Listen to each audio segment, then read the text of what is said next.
Tonight, emergency officials in Hawaii yet to name the person responsible for the alert that briefly shattered the peace and tranquility of the Aloha State this morning.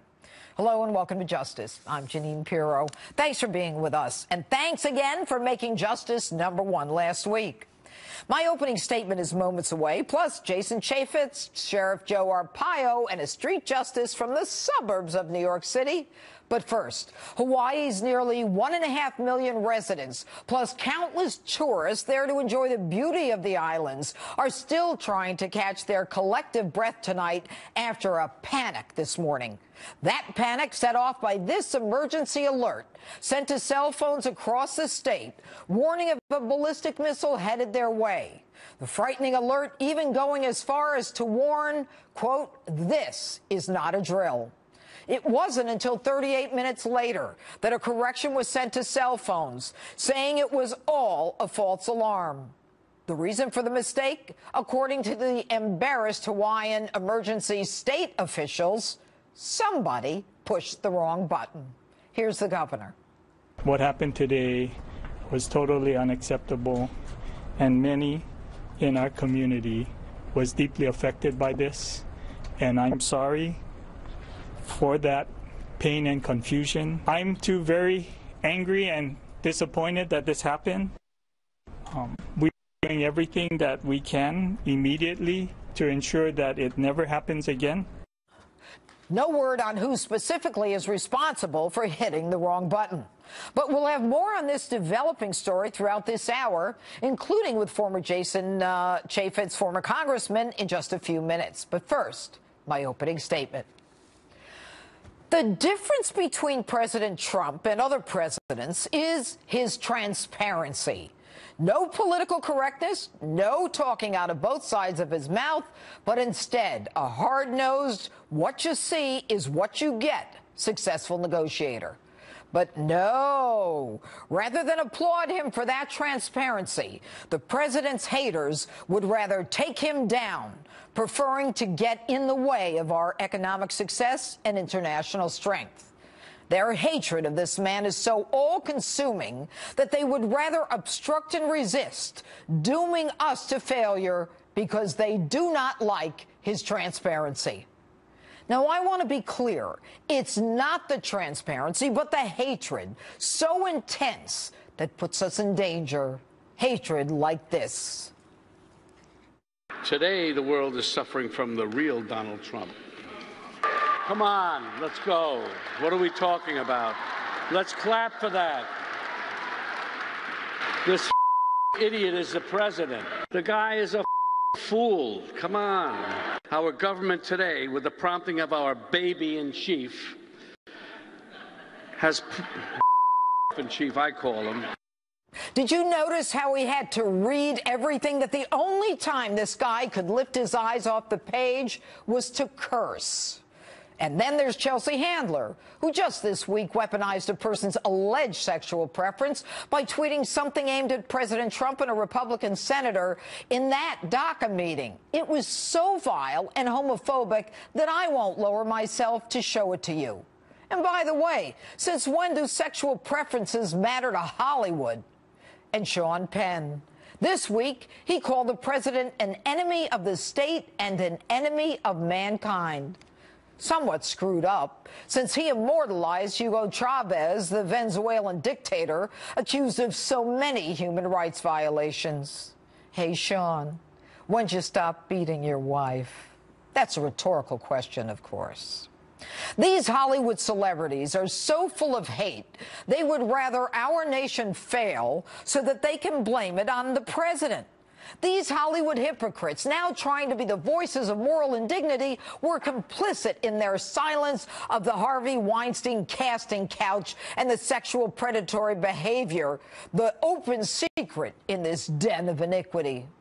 And by the way, what makes their opinions so valuable? These actors have little, if any, responsibility, liability, or consequence for their performances. They have a bloated sense of self-worth compared to us, who might be lucky enough to be at the same pay scale. Their megaphones are in no way commensurate with their morality or their contributions to society. We're real people, and real people in the real world do not get a redo. 20 takes every day to make something right. In short, actors are nothing more than people pretending to be other people. My own daughter took acting lessons for almost a decade. When at 16, she announced she did not want to act. Stunned, I said, why? She said, I don't want to say something that someone else wants me to say. I want the words that come out of my mouth to be mine. That from a 16-year-old. And yet these people were silent. These Hollywood hypocrites, when their own ideologue was in office. Where was their outrage when Barack Obama was sending millions of dollars to Iran on unmarked pallets and unmarked planes for the release of terrorists?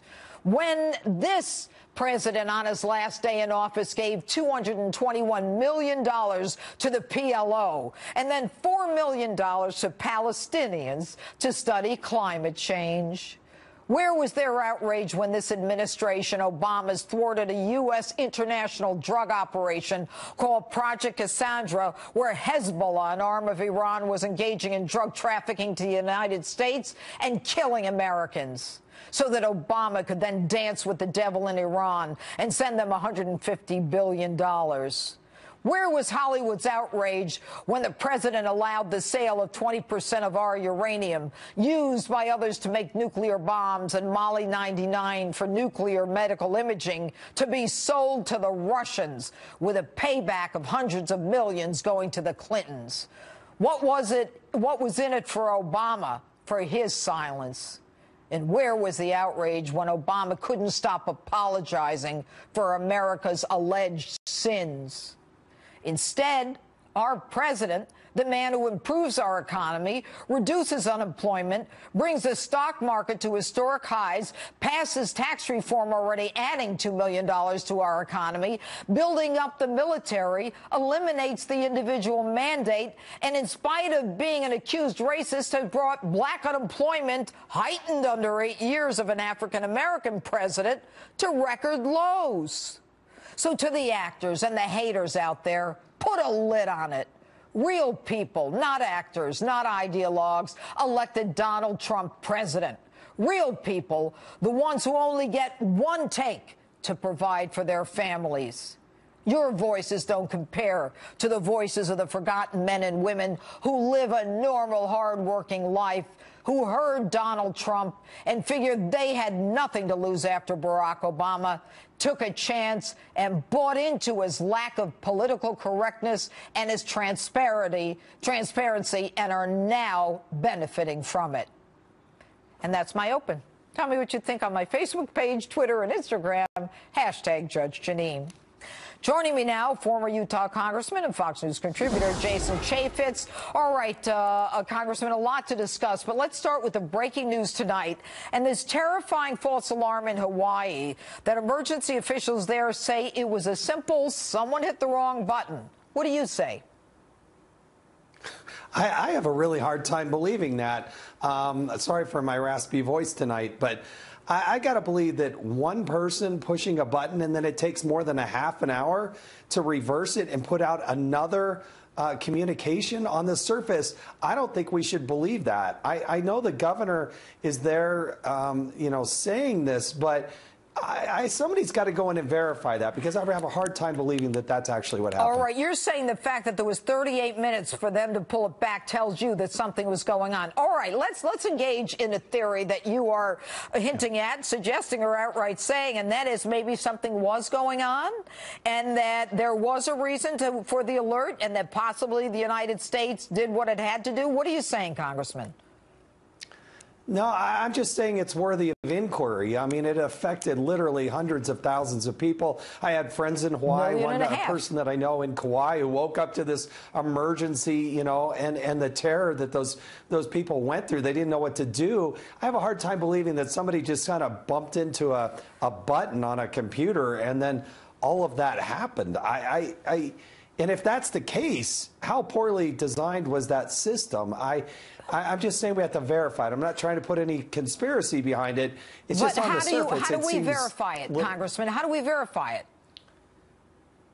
Well, I would love for somebody, you know, I got a lot of belief in Tulsi Gabbard, who's the congresswoman there. Go walk through that and show the person exactly how that happened. You know, or somebody from the Oversight Committee or somebody who's independent that can come in and look at it and say, all right, show me what you were doing and how this, try to recreate it. And then hold somebody accountable. You can't just say, oh, it's a mistake and pat them on the back and let them keep doing their job. Somebody should be fired and dismissed and disciplined. But you're okay. In addition to have consequence, which hopefully will happen here, since this is not the Obama administration anymore, if there is a consequence, there should also be a consequence to not just the person who hit the button, but 38 minutes it took them to figure it out.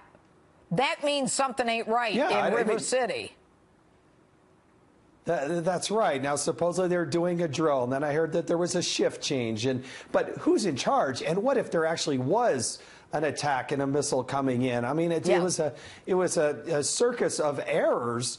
And they have to get that right. And it should be a wake-up call, not only for Hawaii, but for emergency management systems all across the country. I mean, it could be an earthquake. It could be a lot of things. Okay. All right. Let me move on. And I want to move on to the information that we got this week that Devin Nunes on House Intel has apparently made it clear that he believes that the dossier, that fake make-believe dossier paid for by the DNC and Hillary Clinton's campaign was part of the application for the FISA warrant, and therefore suggests real clear abuse of government surveillance by the FBI and the Justice Department.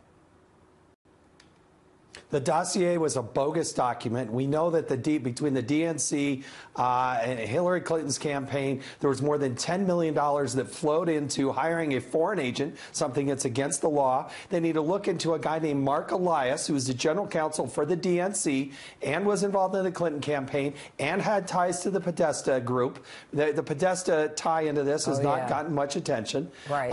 You have to look at that, and then you have to look at what sort of verification did they put into this document? Did the FBI itself pay and reimburse for part of this? Non-verified then goes and takes this as the impetus to spy on Americans, i.e. the Trump administration. And so I'm telling you, Devin Nunes, Trey Gowdy, Mike Conaway, Tom Rooney out of Florida, they're right in the heart of this. It has taken months for the Department of Justice to provide these documents. They had to threaten a subpoena, get the speaker involved. That ought to be a flashing red light to everybody, but they got something to hide. But now that supposedly they're going to turn over these documents, again, I think the world is going to see what really happened here. Okay, so let's assume that this fake dossier that was paid for and that's full of absurd allegations against the president was created for the purpose of bringing in that FISA surveillance and, of course, as part of the document. Why don't we have the application for the warrant? Who do we have to go to get the application for the warrant? Well, look, it was Jim Jordan in the House Judiciary Committee that asked the Attorney General, asked Rod Rosenstein, the number two. Well, they don't want to give it to us. Do they know? Will they provide that? They said no. They won't. Right, and right. That's just, so that's, I want that's not the way our government works. My viewers want to know. Now, where do we go? Now, how do we find out? Enough of this stuff. Enough of going on and on over this thing. Let's find out what the application for the FISA warrant looks like. Who can give us that? Is there anyone other than Sessions and Christopher Wray and the FBI? You have to have Mitch McConnell and the Speaker themselves, as long as with the chairman of the committees, Devin Nunes, Bob Goodlatte, Trey Gowdy, and in the Senate, Senator Grassley, to actually grow a spine and do their job and hold this administration accountable. It's a Republican administration. I get it. But it was the same thing in the Democratic administration. There is a deep state that is well seated, and they have got to extract the material. And until they hold down their foot, hold these people to fire, hold people in contempt, have votes on the floor of the House, and actually go out and sue people and insist that this happens, it's just going to flail along. Congressman, this is crazy. These people shouldn't get a salary unless they're doing their job. They shouldn't be able to move anything until they move what is possibly the most corrupt attempt, an effort to stop a candidate for president of the United States by the FBI and the Department of Justice. These people have to go. I'm just go over this every week, and every week I don't know any more than they did the week before. If it weren't for the Hill, if it weren't for people like Tom Fitton and some of these organizations that are seeking the freedom of information, we wouldn't know a thing because the establishment is in bed with the rest of the establishment. Am I wrong? Tell me. Subpoenas that come from Congress, the Department of Justice doesn't pay attention to them because the only way that Congress can enforce that subpoena is through the Department of Justice. That needs to change. The only thing that the administration seems to be afraid of are the courts, because the courts can incarcerate and they can fine. And there's got to be an expedited way for Congress to actually get to the courts. That's why Tom Fitton, and I pat him on the back, and Judicial Watch have such great success, is they get before a judge, and the judge looks at the facts and says, this is ridiculous. All right, so maybe more congressmen ought to go through freedom of information, because even though they have oversight over DOJ and FBI, they can't get an answer because the deep state is everybody. I mean, how can someone who's the head of the FBI say, no, I don't think I'm going to give it to you? But then they said a few weeks ago, yeah, we are going to give it to you. I haven't seen it yet. Congressman Chaffetz? No, look, Devin Nunes said that they were going to supposedly get them. And I think the key question is not how, when you hear the Department of Justice say, oh, we gave these thousands of documents, the question is what percentage of the documents? Because as Trey Gowdy likes to say, you tell me what percentage of the truth you get, you want me to give you, then you tell me what percentage. And it goes from fast and furious to the IRS case to the DEA. You go right on down the list, and you're going to find Benghazi, others. They never gave Congress 100% of the documents. No doubt about it. Jason Chaffetz, thanks so much for being with us. And thanks, more on the false alarm in Hawaii next, including the celebrities you can always count on to say something stupid. I'll tell you who from the Hollywood elite are blaming President Trump for what happened in Hawaii this morning, if you can actually believe that. And next, the panel is here a little early tonight. Chris Hahn and Ned Ryan join me live to talk Hawaii, immigration, and more. Plus, Oprah's name being thrown around as a presidential candidate. Does she have a shot? I hit the streets to find out, and you never want to miss that. All right, so you think she's got a good shot? She definitely has a good shot. You have a good shot.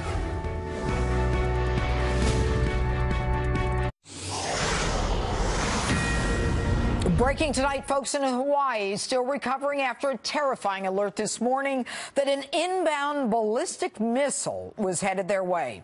Officials say a worker is to blame for pushing, quote, the wrong button. So much to talk about with my fired-up political panel, so let's get right to it.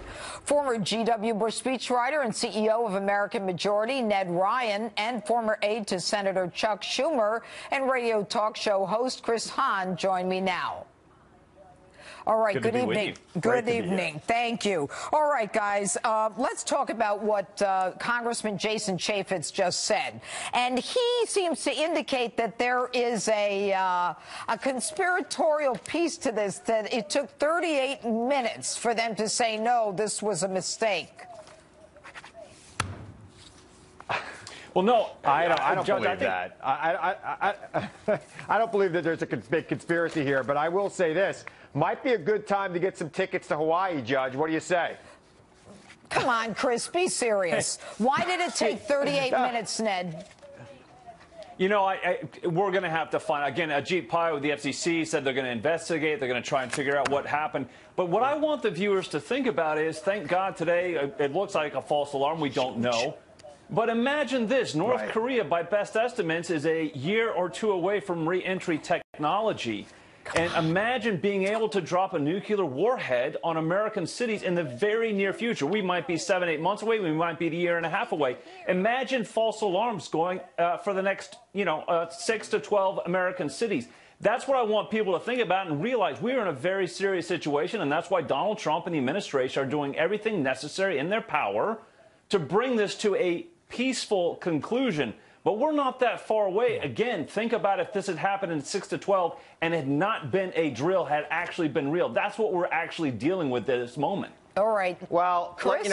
let's all thank God. Let's all thank God it was just a false alarm. And God knows what caused it. I'm sure we'll find out. We'll get to the bottom of it. But I don't think it's a big conspiracy. I think there was probably mistakes made. Who knows when they were made? You know, with these IT systems, things could be complicated. And people wanted to check it out before they withdrew the alarm. That's all. It doesn't take 38 minutes, Chris, to know that this was a false alarm. The truth is, if you've only, no, wait, let me finish, Chris. If you've only got 20 minutes from the time that, we know something's coming at us, it then doesn't take 38 minutes to say, gee, this is a mistake. Something's off here.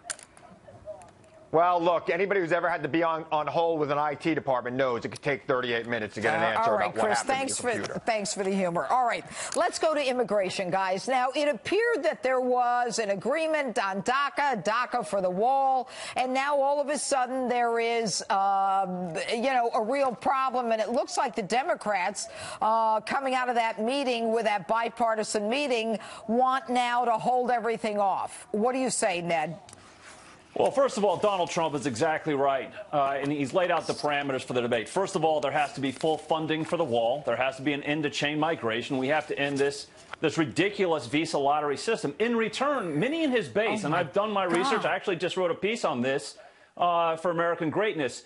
We are willing to actually strike a deal and say maybe the Dreamers get the green card, they get a 5-year path to citizenship if we get those three things with full funding for the wall, end to chain migration, and ending of the visa lottery system. But let me say this also. It's amazing to me the hypocrisy on display here right now. Wait a minute. In 2006, there were 4 Democrat senators that voted for funding for a wall. Hillary Clinton, Barack Obama, Chuck Schumer, and Joe Biden. In 2010, there was a senator by the name of Dick Durbin who wanted to end chain migration.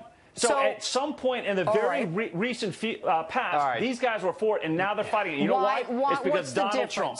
What's the difference, Chris? Why did they change?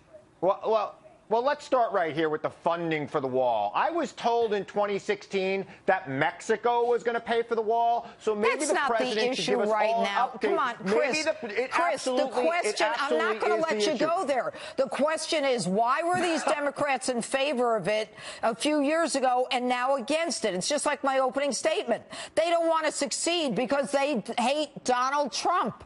That's right. No, absolutely not. He's mischaracterizing it. There was additional funding for border security, which Democrats still support today, in exchange for DACA and some other things, and a permanent fix to our immigration problem. What is a permanent fix, Chris? What is a permanent fix? Wait. What we're discussing right now, before we get to comprehensive immigration. You have plenty of time, Ned. You have plenty of time. Let me go. Look. We need comprehensive immigration reform that addresses the market forces. Stop, Chris. What is comprehensive immigration reform? What is that?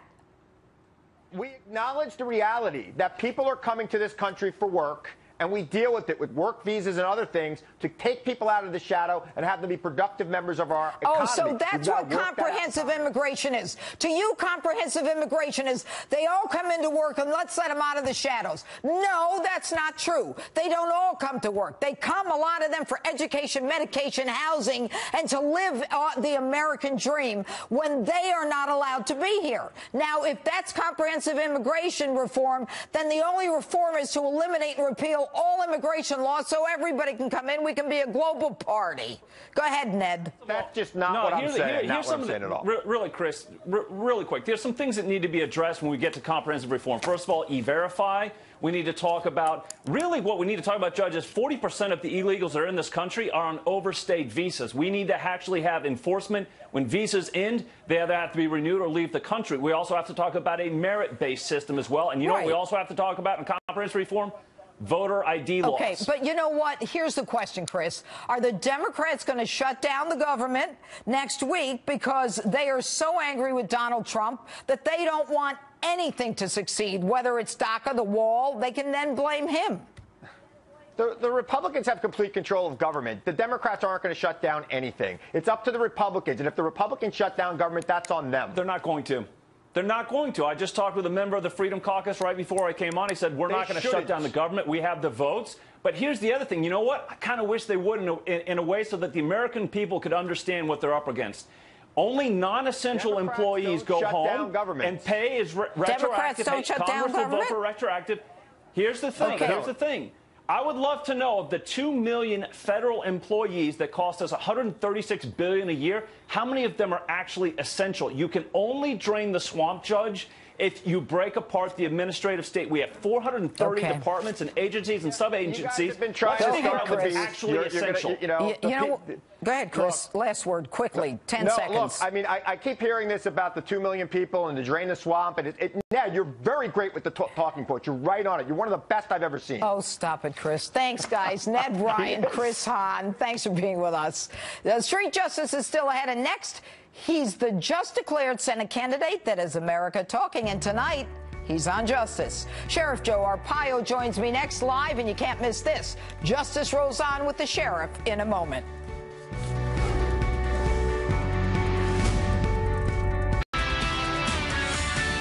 Live from America's News headquarters, I'm Alicia Acuna. Human error is to blame for panic felt by more than 1 million people today when this notification was sent out warning of an incoming ballistic missile attack on Hawaii. Governor David Ige apologized for the pain and confusion and said that steps would be taken to prevent it from happening again.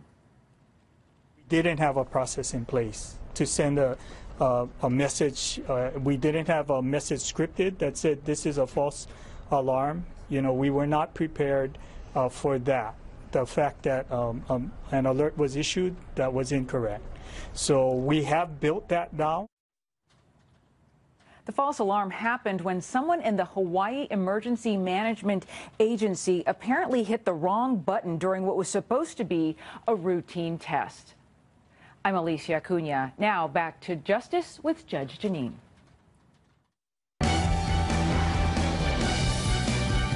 It's got to include the wall. We need the wall for security. We need the wall for safety. We need the wall for stopping the drugs from pouring in. I would imagine that the people in the room, both Democrat and Republican, I really believe they're going to come up with a solution to the DACA problem, which has been going on for a long time, and maybe beyond that, immigration as a whole.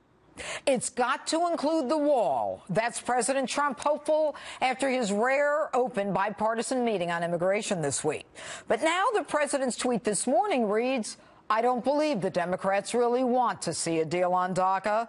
They are all talk and no action. This is the time, but day by day, they are blowing the one great opportunity they have. Too bad.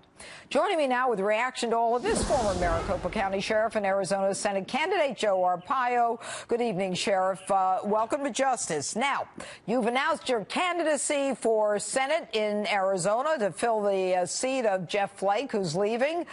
What do you think you have to offer the people of Arizona, and why, at the age of 85, do you want to do this? Well, first of all, I want to keep fighting for the people in Arizona. I've been doing it for 30 years as a top federal DEA in Arizona, plus 24 years as sheriff. So I got 30 years serving the people of Arizona. But anyway, I supported the president in July of 2015, and I've been with him since then.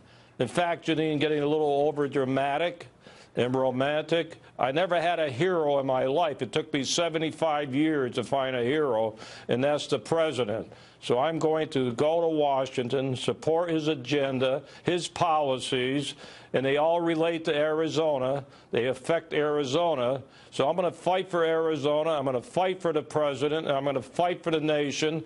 And if they think I'm going away and disappearing with all their garbage they throw at me the last several years, I got news for them. So that's my agenda. Well, clearly, I mean, criminal contempt. You're found guilty of criminal contempt and pardoned by the president. You know, I want to bring it all out so my viewers know everything that's going on. But let's talk about Hawaii. You seem to have some thoughts about what happened there earlier today. What are your thoughts? Well, I don't want to get into it, but I know doing a certain investigation on a fake, fraudulent government document, they can't even solve that case. They don't even want to look at it. So either they're incompetent, or there's something behind it. Just so I got to push back on that a little bit. You know, that document, the long form, was filed. Let's put that one away. I want to talk about what happened today in Hawaii. What you had some specific thoughts about what happened today. Well, the only thing I'm saying, they can't even solve a phony document. So now they got a problem. There's something wrong with that government. Well, All right, let's keep moving because they did solve that, and I'm going to keep pushing back on that. Now, what do you say to those Democrats who are absolutely determined to either shut down the government or stop the resolution of immigration, the immigration issue in this country, being from a state that's impacted by more than probably the vast majority of states? Well, they ought to be thanking the president. He's the one that brought the immigration problem out front when he ran for office, and I'm sure he made 17 other people really angry because they had to talk about this illegal immigration. So what's wrong with the president talking on a bipartisan situation about this problem? He's a great negotiator. So I don't know why all this heat is going on, because he's talking about DACA, illegal immigration. Everybody should be thanking him, trying to get to the bottom of this. Well, he's the only. Pardon? The amazing thing, Sheriff, is that he's willing, it seems, to go with DACA. He's willing to give them that path, and yet they're not willing to give him the wall. And I was in Arizona not that many months ago, and I've never seen anything like it. I mean, there are people coming across at night, people being arrested every day, and you know, for some reason the elite think that, you know, well, this is okay, and yet the expense that is connected to this illegal immigration is something that people don't want to discuss. Well, John, you were riding a horse. I've been covering that border for 35 years as a director in Mexico and Texas and on, and Sheriff, I know what you're talking about. But everybody's finding fault with it. Why build a wall? I'll tell you why the wall is needed, to keep all the drugs out of our country. Nobody talks about that except the president, about the drug problem that's destroying our nation. And, you know, as we go forward, I mean, you know, the number of people dying of drug overdose, opioids, and coming from Mexico, without a doubt, is huge. And I'm not even going to estimate what it is, but more than 50,000 died last year from opioid overdoses. Anyway, Sheriff Joe Arpaio, thanks so much for being with us. We look forward to having you back during the campaign. Thank you, Judge. All right. And what did Jim Carrey, Jamie Lee Curtis, and Nancy Pelosi all have in common? Michael Tamaro is here to tell us, and you're going to love it. Next.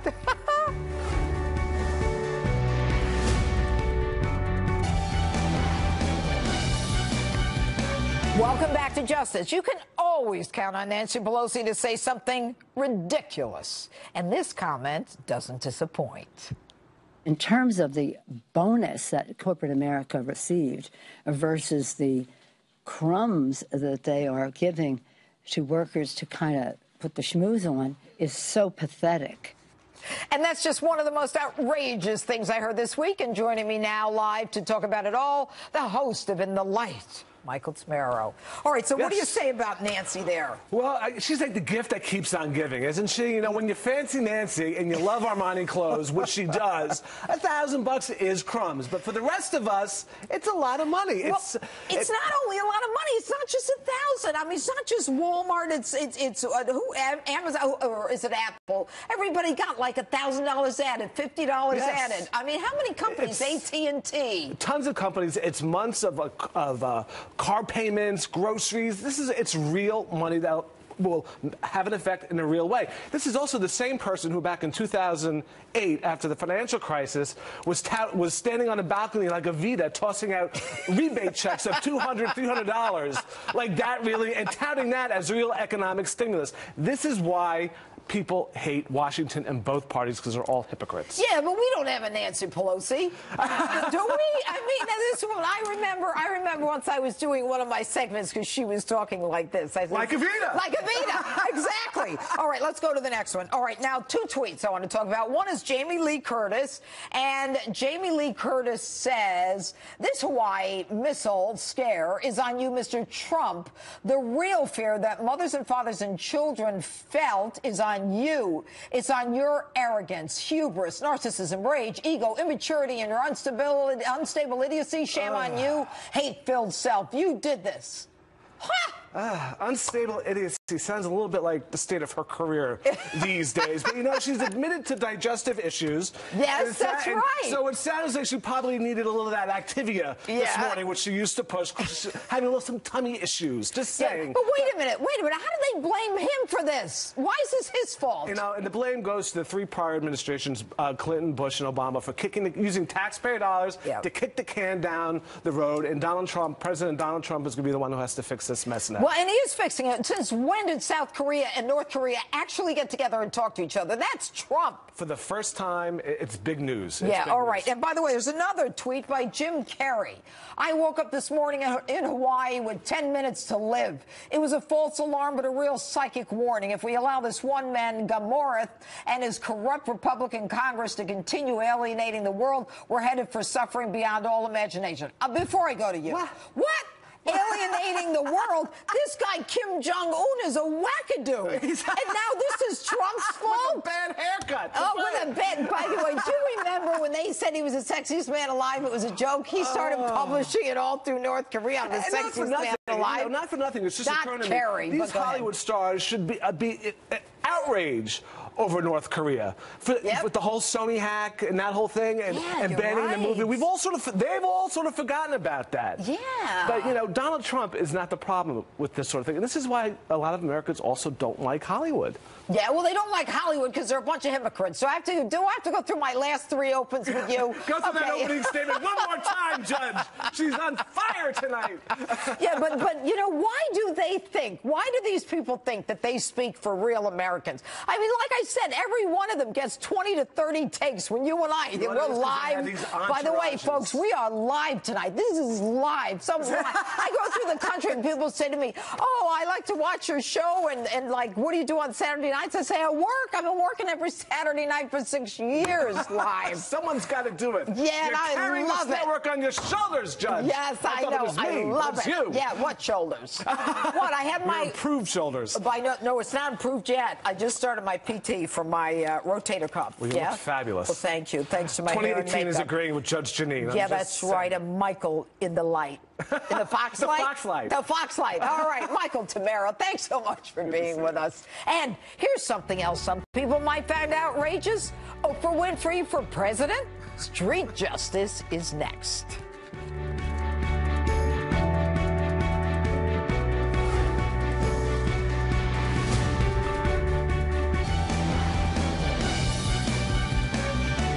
Street justice is back and better than ever. This week, I take you to my hometown in Westchester County, New York, to see if everyone really wants Oprah to run for president in 2020. Take a look.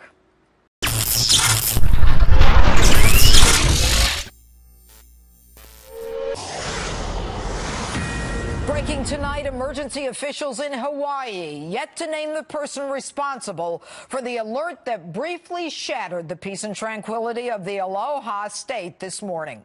Hello and welcome to Justice. I'm Jeanine Pirro. Thanks for being with us. And thanks again for making justice #1 last week.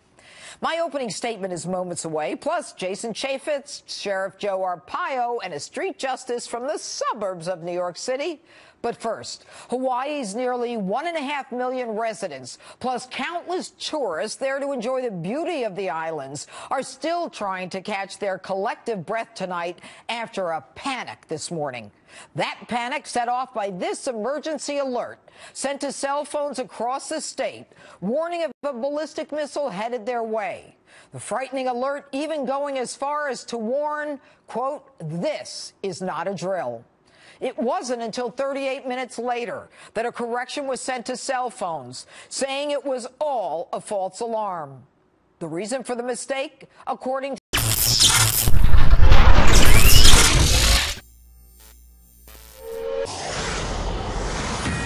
Breaking tonight, emergency officials in Hawaii yet to name the person responsible for the alert that briefly shattered the peace and tranquility of the Aloha State this morning. Hello and welcome to Justice. I'm Jeanine Pirro. Thanks for being with us. And thanks again for making justice #1 last week. My opening statement is moments away, plus Jason Chaffetz, Sheriff Joe Arpaio, and a street justice from the suburbs of New York City. But first, Hawaii's nearly 1.5 million residents, plus countless tourists there to enjoy the beauty of the islands, are still trying to catch their collective breath tonight after a panic this morning. That panic set off by this emergency alert sent to cell phones across the state, warning of a ballistic missile headed their way. The frightening alert even going as far as to warn, quote, "This is not a drill." It wasn't until 38 minutes later that a correction was sent to cell phones, saying it was all a false alarm. The reason for the mistake, according to the embarrassed Hawaiian emergency state officials, somebody pushed the wrong button. Here's the governor.